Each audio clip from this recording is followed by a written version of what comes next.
Hey everybody, it's Saint Riot, and first and foremost, I have 100 subscribers now. Thank you guys for that. That's super cool. Welcome back to Learn to Invade. Today, we're going to be talking about psychological warfare and how an invader can get inside a host and his party's head. I thought it'd be kind of cool if we did this a little different. So, to start things off, we're going to be using the fucking Poise wizard. A wizard in name only. He's only got 3 spells, but they're a good 3 spells. So, we find our party deep in Nearithil. They've just crawled through the sewers, and here we are in the kitchen leading up to the Silver Knights. I'm going to take a butt poke here, but that's no big deal. Got my eyes on this Phantom. Eyes on the prize, y'all. So, we get in front of them here, and we're in the Silver Knight room. Now, the first thing I'm going to do is just kind of give a little test attack, see how they respond to it. Now, the host is looking like he's a little timid, so I'm thinking, well, maybe I can go after this Phantom. Phantom backs away and heals, so I'm not committing to my attack on him. I immediately go back to the host. There's no reason to commit if something's not going to die. So the Phantom, he gets away and he heals a little bit. Try and blast him with a Soul Spear, but he rolls through it. Sometimes you can hit people with that, especially in invasions, because they might not be as familiar with spells, or they might not be as familiar with dodging and stuff like that, as far as PvP is concerned, as a duelist would. You know, a duelist is they're never gonna hit with that spell.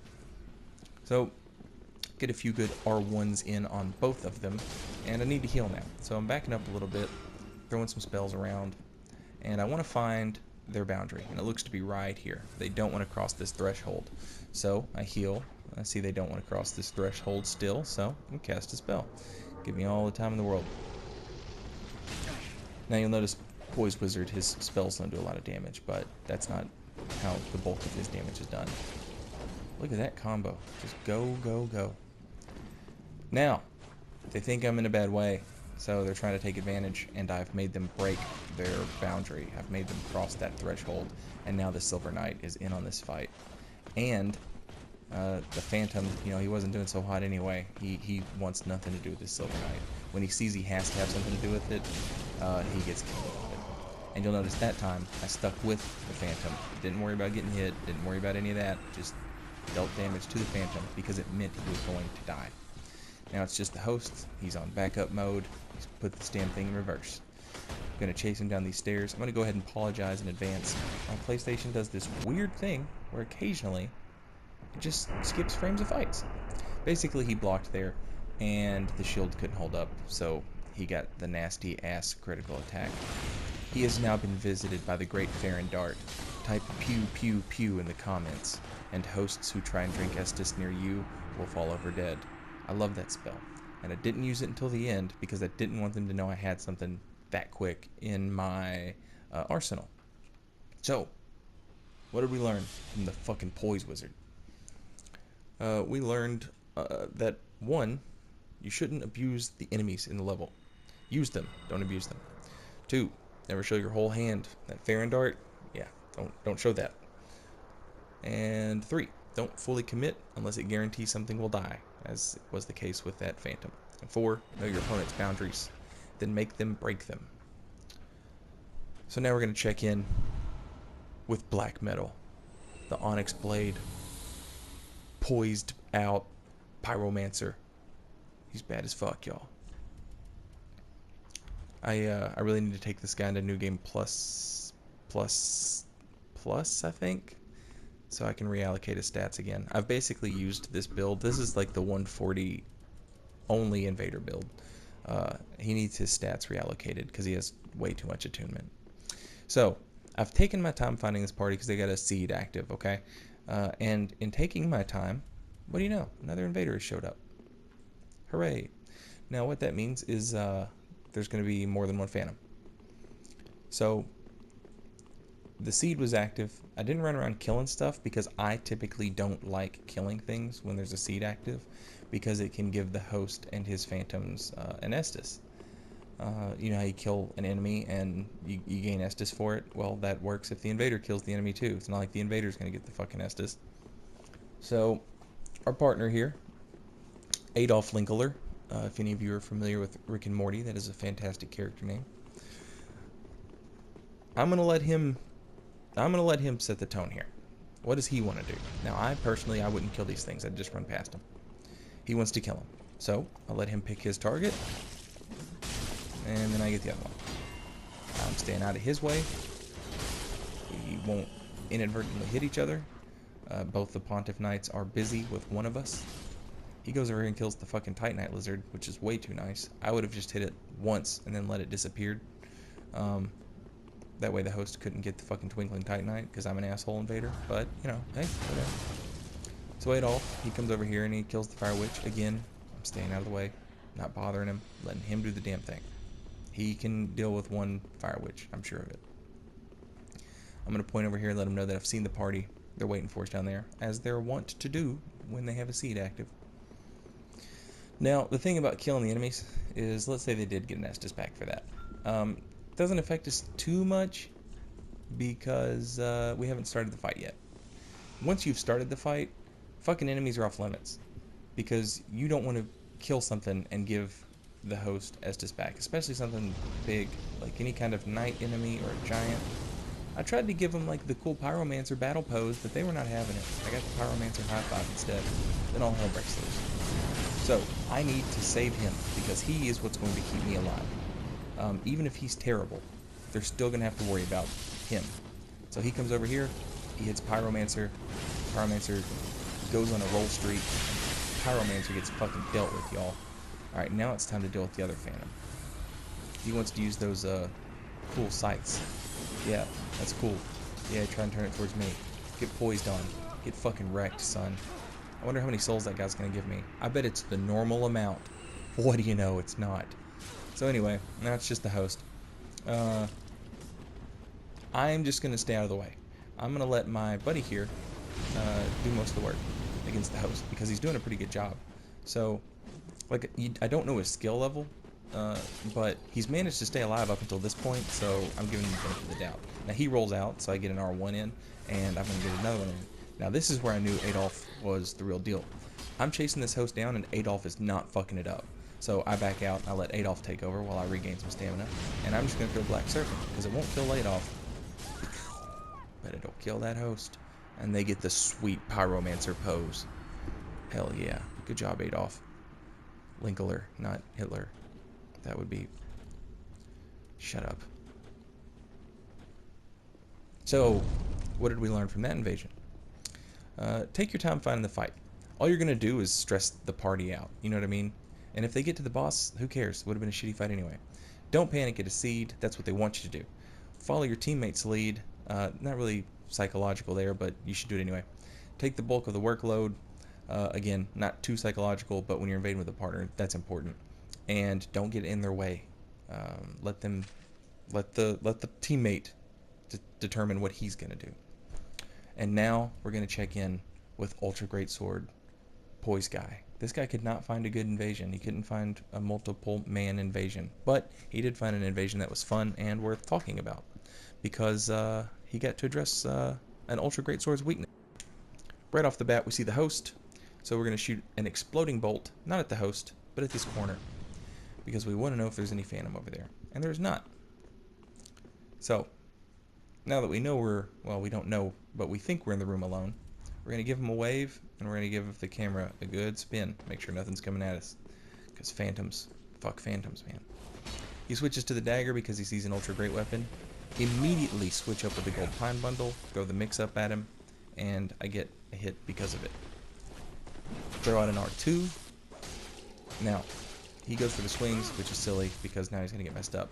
I throw out that weapon art in case he wanted to try and get behind me and backstab me. Then he swapped weapons.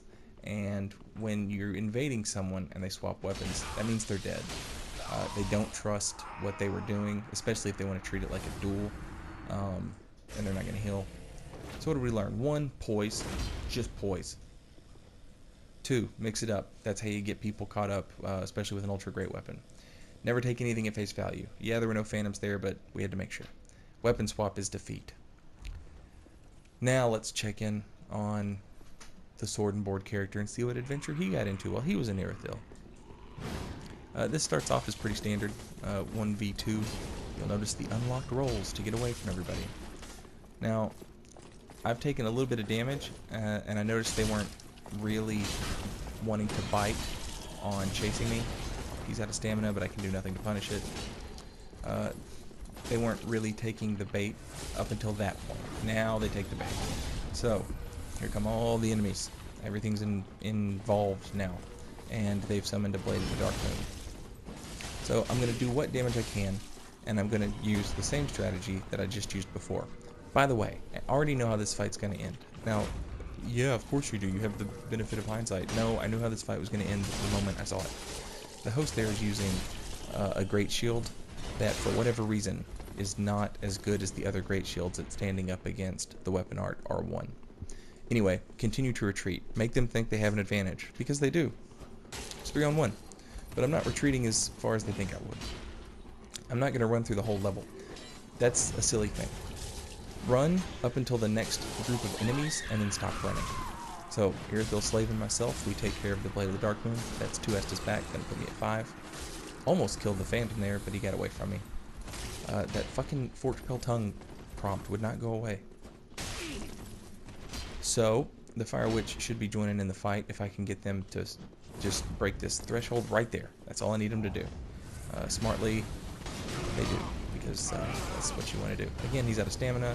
He gets launched before I can punish him, but, you know, whatever works, works. Hit him with a crossbow, not enough to kill him. Irithil Slaves and the Fire Witch now in on the fight. You'll notice the Phantom backs off. Why is he backing off? Because he's not in good position. He's out of Estus, or he has low health. I couldn't tell until it was too late. He's trying to free aim, and he didn't do a very good job at it on that occasion, and so now he's dead. So it was important that we noted that he was backing off. He did not win in this fight anymore. Alright, now at this point, it's just me and the host. I don't give a shit about the monsters in the level helping in any way, shape, or form. But I do need to pay attention to what he's doing. You'll notice he is heading back towards the bonfire. Now he's doing it a little smarter than most would, because he's mixing in a lot of attacks. But he's still heading back that way, and I know he's heading back that way. So he obviously wants to summon if things get too bad for him. And I've got 4 Estus from killing a Phantom and a Blade of the Dark Moon, so I'm in good shape. He wants to charge an R2. He can take an arrow to the head about it. We're whittling away at him. Okay. Now, remember what I said about the Weapon Art R1? Did you notice that we broke his guard already with just regular attacks? That shield, for whatever reason, it's just not as sturdy as the other Great Shields. And I haven't looked at the numbers, so I don't know that for sure. I just know that, in my experience, I can guard break that thing with the Weapon Art R1, and most other Great Shields I can't. But I'm not doing it because it's not going to win the fight yet. Also, we just noticed he swings his weapon 4 times, which is just a silly thing, and that means we're going to parry him. But even if we parry him, we're not going to kill him with it, because, like I said, I want to prove to you guys that the way to do it is not... no, I take that back. Kill him however the fuck you can. The way to do it is however the fuck you can. I just wanted to prove to you guys my point, which was I saw that shield and I knew Weapon Art R1.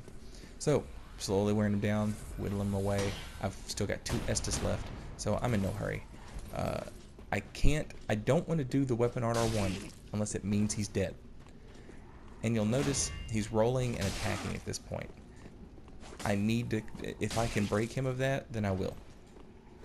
He's rolled and healed. Keeping that shield up, buffering that running attack. Now, I don't want to trade with that, because if it hits me, it can poke me out, and I won't be able to follow up the guard break, even if it hits. So, he's not wanting to let me spam that R1, but did you notice he rolled out, and he brought his shield up as soon as he came from the rollout? That's typically a smart move, because it allows you to roll once and block instead of rolling twice. Straight swords have, everybody knows, just horrific phantom range. So I switch it up there, and he gets me with a poke. I went for the Weapon Art R1, and he was just like way the fuck away. So I need to start thinking of how I'm going to hit him with this. Now at this point in the fight, in real time, I had not realized he was doing the roll and come up with the shield yet. It had not occurred to me. I had not made that connection. Alright, now we're out of Estus. Now we're going to kill him. But, like I said, not going to kill him with a parry. Wanted to prove that my theory would work. He's still doing it. This is when I noticed he was rolling and coming up with the shield up. So, this is when we'll do it. Hit him twice. He comes up with the shield up. Gets guard broke. You noticed I switched to the gold time bundle. You could have used it before this, but I wanted to use it here. Like I said, it's a good mix up into that R1. And we will point up into heaven, where we just sent that poor fuck. So we learned medium shield beats katana, but more than that, make them think they have an advantage and reverse it. That's what we did with the Ethereal Slaves and the Fire Witch and the Blade of the Darkmoon. Know their intentions. We knew he was going to summon. We knew that other Phantom was out of Estus. Punish their panic. Speaks for itself. Don't expose weakness until it means absolute victory. That'll do it for us today, guys.